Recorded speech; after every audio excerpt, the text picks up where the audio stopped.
semua brand itu tuh perlu waktu gitu untuk sampai satu titik di mana titik itu kita memang udah boleh nih expand ke produk-produk lain. Jujur kalau pas COVID sih ya, itu tuh masa-masa terberat sih. Soalnya pas COVID tuh orderan kita tuh memang dari triple digit sampai bernol. Mungkin sih lebih ke ini sih, jangan terlalu terlena untuk expanding terlalu cepet ya. Keren juga ya. Tapi berarti banyak activation secara community ya tadi ya. Tadi ada acara main basket bareng, terus nobar, terus juga sponsor buat local club, segala macam. Tapi memang basket itu komunitas banget sih. Gue masih inget kayak dulu SMA gitu main basket, habis pulang sekolah setiap hari main basket. Kayaknya brotherhood banget ya kalau jadi main basket itu ya. Iya, main basket tuh kadang tuh ada momen-momen tuh gimana kita tuh misal SMP SMA kan kita misal di tim basket ya. Iya. Kita tuh kayak gak bisa berhenti mikirin tentang basket. Kayak apapun yang kita pikir tuh semua bagaimana agar kita tuh bisa eksis sebagai di sekolah sebagai pemain basket. Jadi otomatis kan kita kan pengen kayak punya banyak aksesoris, kayak barang-barang misalnya kayak bolanya pengen yang bagus lah, atau kayak sepatunya pengen at least nyaman terus, misalnya kayak udah sempit dikit udah ngerasa gak enak, ayo kita harus beli ini supaya performa gue gini. Atau kalau misalnya kayak kapten kita pakai apa, kita kan sebagai pemain lain kita jadi pengen ikutan juga. Jadi tuh memang word of mouth-nya tuh lumayan kenceng nih. Kayak sering banget di toko kita tuh kayak kalau udah ada yang beli, misalnya kayak siapanya beli, tau-tau besokannya temennya beli gitu. Bener kata lo, kos community-nya cukup itu kencang. Micro influencer ya sebenarnya. Iya, micro influencer yang tanpa dibayar gitu. Dimana mereka tuh kayak saling word of mouthin aja kemana-mana. Bola Bro punya BA nggak kalau kayak gitu? Kita ada BA ya, kita ada BA. Ada BA-nya? Iya, tapi kita BA-nya belum ada yang sampai kayak benar mega kayak OL gitu sih. Okay. Mostly kayak local athletes atau kayak young athletes gitu. Menarik. Sekarang kalau boleh tahu, kan lo ada offline, ada toko offline-nya juga? Iya, ada toko ada offline. Supply ke toko-toko offline? Kalau kita sih banyak kan sih reseller. Kalau reseller beli putus gitu sih kok. Lebih banyak penjualan online atau offline? Online sih jauh kok masih. Online ya. Kalau disuruh pilih, lu bakal pilih online atau offline? Online sih kok. Online ya tetap ya. Oke, kalau dipilih sekarang Shopee sama TikTok bakal pilih mana? Shopee sama TikTok aku pilih Shopee sih. Pilih Shopee ya? Iya. Wah. Kalau disuruh pilih produksi sendiri atau import, lu bakal pilih mana? Produksi sendiri atau import? Iya. Aku sih pilih kalau bisa nanti jika udah ada budgetnya semua produksi sendiri sih kok. Semua produksi sendiri. Iya, soalnya kan aku juga lihat kayak banyak brand-brand lokal yang udah keren-keren banget, yang kayak mereka punya ketika kita bisa punya produksi yang gede sendiri, kita kan mau bikin apapun jadi jual lebih cepet ya gue.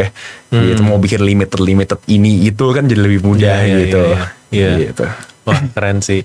Nah, selain dari bikin punya toko ini, kalau Boler Bro, lu sendiri kan sebenarnya sekarang sibuk konten buat hotel nih, nge-review villa, nge-review hotel. Nah, ini toko yang lain nih berarti ya? Jadi ya ini side hustle aku sih sebutnya sih. Oh, ini side hustle. Iya, jadi side hustle aku itu hustle-nya banyak nih kayaknya. Iya, side hustle aku itu sebagai content creator dengan username Harbi16. Yeah. Dimana tuh aku tuh kerjain nge-review hotel, nge-review tentang travel, kayak tips-tips buat orang mau traveling ke Jepang, ke Malaysia, Singapura. Lalu aku juga punya 2 bisnis sampingan, yaitu Harbi Hotel Booking dan Harbi Travel Tickets. Kalau Harbi Hotel Booking itu tuh dimana bisa beli hotel di Bali, kamar di Bali dengan harga lebih murah dibandingkan di web. Di Bali tapi? Fokusnya di Bali, tapi sebenarnya kota-kotaan juga ada. Okay. Cuma aku brandingnya lebih fokusinnya di Bali. Sama Harbi Travel Tickets itu tuh beli tiket-tiket buat ke Jepang. Misalnya kayak tiket-tiket kereta di Jepang, JR Pass, Disneyland dan lain-lain gitu. Beli di tempat Harbi Travel itu bisa lebih murah dibandingkan dengan di Otak. Iya, harganya bersaing lah. Wah, harga bersaing, mantap nih. Jadi buat teman-teman yang memang pengen ke Bali nih, pengen healing ke Bali ya, bisa cek ya. Kalau hotel sih kita lebih murah dibandingkan di OTA gitu. Iya. Kalau misalnya yang tiket kita bersaing lah. Bersaing ya. Mantap. Nah, kalau dari kedua bisnis ini ya, kalau disuruh pilih lu bakal milih yang mana? Boler Bro atau ini maksudnya? Apa susah? Ya pilih Boler Bro sih. Soalnya Boler Bro itu kan kita udah jalan lebih lama, secara skala juga udah lebih besar jauh ya kok. Iya. Secara staff juga lebih banyak dan masih banyak lah hal yang masih bisa kita coba gedein gini di brand ini gitu. Tapi yang ini side hustle ya. Side hustle, iya. Iya, mantep sih. Keren. Gua sangat seneng sih liatnya. Maksudnya kayaknya sangat produktif dan kayaknya rajin banget kemana-mana buat konten gitu ya. Lu kalau kayak gitu apa? Kalau lagi liburan masih bisa menikmati gitu, kayak harus pikirin, aduh gue harus buat konten nih gitu. Atau emang liburannya sebenarnya emang bukan liburan, emang buat kerja ke sana gitu pikiran. Sebenarnya sih kalau liburan sih sekarang kebanyakan sih setengah-setengah ya sambil kerja ya kok. Biasanya kalau nyampe hotel sih kita ngonten dulu sih sampai kayak 2-3 jam gitu, memang pure buat stok konten sebaik mungkin ya. Gitu, baru ntar setelah itu ya kita nikmati idenya hotel ya gitu. Jadi istilahnya apa, sisi sebuah content creator kayak gitu ya. Iya. Kerja dulu gitu. Setelah kerja baru ya. Setelah COVID dan selama COVID, kalau dilihat dari toko online balik ke Baller Bro ya. Kayaknya ada perubahan apa sih kalau dari sisi demand atau dari sisi perubahan behavior? Menurut lu lihat ada perubahan apa sih dari tahun-tahun ini? Sebenarnya sih kalau jujur kalau pas COVID sih ya, itu tuh masa-masa terberat sih. Soalnya pas COVID tuh orderan kita tuh memang dari triple digit sampai bernol. Soalnya kan lapangan basket kan ditutup di mana-mana ya. Iya. Kayak berolahraga tuh paling kena lah. Kayak gak ada lu ngapain juga beli barang olahraga. Maksudnya barang basket ya. Mungkin kalau kayak barang-barang olahraga di rumah masih sedikit kepake gitu. Tapi kalau buat basket itu kita masih parah banget sih waktu itu. Cuma kalau secara behavior sih aku lihat setelah COVID berbuka lagi kemarin tuh kayak orang tuh kayak bernafsu banget buat olahraga tim sports ya, terutama ya. Tim sports, iya, tim sports. Karena kita benar kayak ada kali 1,5 tahun gak main basket 5 lawan 5 gitu, ada. Jadi pas kita balik lagi kemarin aku lihat juga lapangan basket di Banmar pada full. Mungkin pada orang kayak kangen banget gitu main bareng teman-teman nih. Iya, main basket sendiri kayak agak aneh ya. Gitu. Nah, berarti jauh lebih baik sekarang ya secara kondisi juga ya dibanding pas COVID ya. Betul. Wah, gila.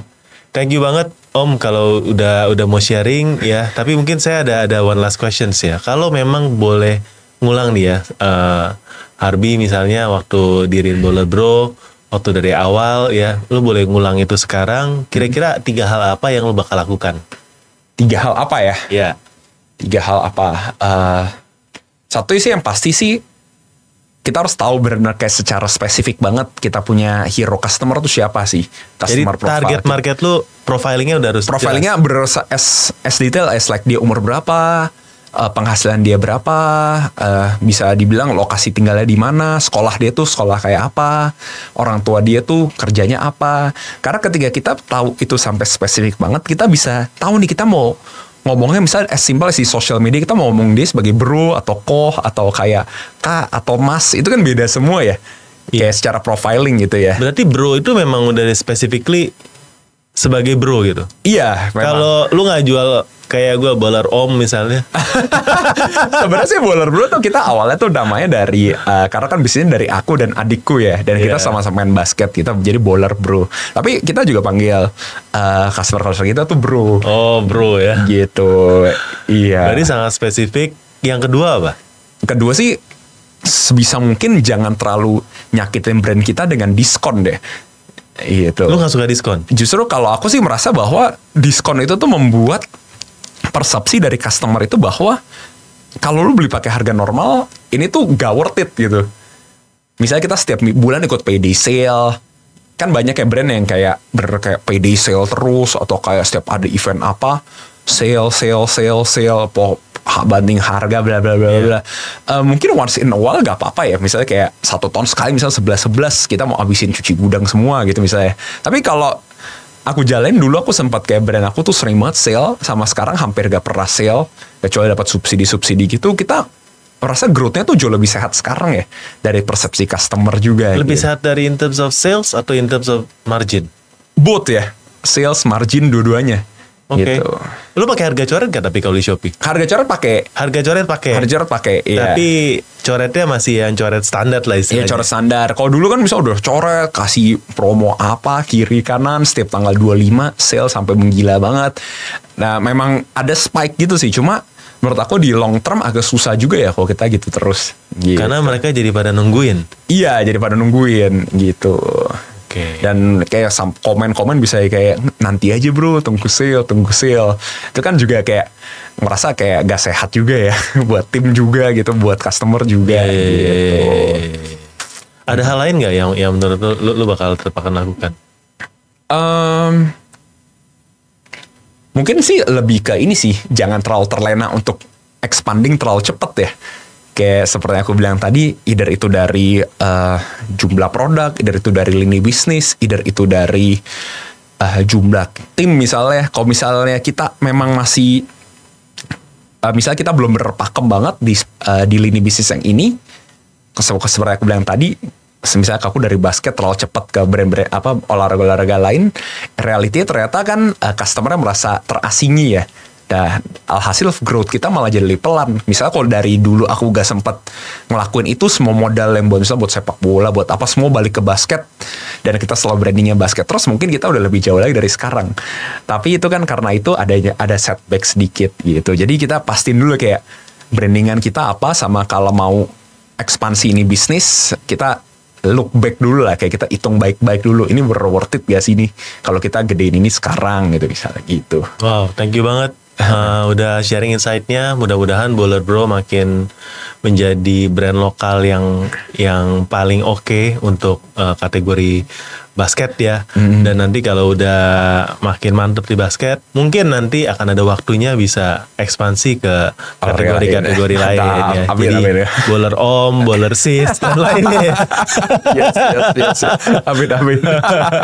Ya, thank you bro, dan juga thank you buat teman-teman yang udah nonton sampai di sini ya. Jangan lupa buat subscribe supaya teman-teman dapat konten-konten yang pastinya akan bantu teman-teman dalam jualan online-nya. Jangan lupa kalau teman-teman mau jadi member, di sana juga ada banyak video-video daging yang akan bantu teman-teman scale up di jualannya di marketplace. Sampai jumpa di video kita selanjutnya. Bye bye. Thank you.